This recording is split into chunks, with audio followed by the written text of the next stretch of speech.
There will be a cost. One of the biggest lies traders tell themselves is that there's always a way to avoid taking a loss. There isn't. Sometimes every legitimate choice has a cost. The only question is, which cost are you willing to pay? This week I found myself in exactly that position. I was assigned CLF at $12. Following my rules, I sold the $11 covered call and collected $24. Then CLF rallied.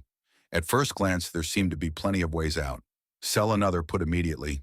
Chase the loss. Abandon the rules because this trade was different. But they weren't really options. They all broke the system I'd spent months building. Once those were removed, only two legitimate paths remained. Path 1, buy back the existing covered call. Open a new covered call campaign for the following week at the $12 strike. Earlier in the day, buying back the call would have cost around $60. Later, it had risen to $74.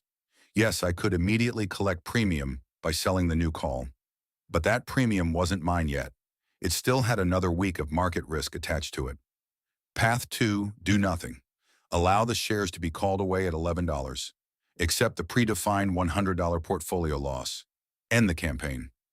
Neither choice was pleasant. Both had a cost. The decision wasn't about avoiding a loss. It was about deciding which cost was worth paying. Then something interesting happened. CLF kept rising. The buy-to-close price climbed from around $60 to $74. The alternative never changed. The defined loss remained $100. At that point, I asked myself another question. What am I really buying if I spend $74? The answer wasn't another week. The answer was a prediction. I'd be saying, I believe CLF will recover enough for this decision to prove worthwhile. Maybe it would, maybe it wouldn't. But prediction isn't part of my system. My edge isn't knowing where CLF will trade next week. My edge is following the same process every time. So I waited. Not because I couldn't decide, because I didn't have to. If buying back the call still represented good value, that opportunity would remain. If it became too expensive, the market would make the decision for me. And that's exactly what happened. As the buy-to-close price continued to rise, the value of extending the campaign became less attractive. Eventually, paying $74 to keep the campaign alive no longer made sense to me compared with accepting the predefined $100 loss.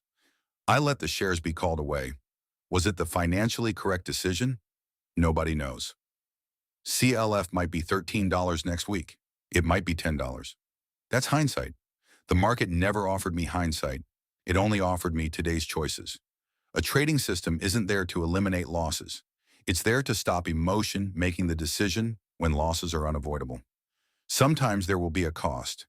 The only thing you control is whether you stay faithful to your system or start predicting the future.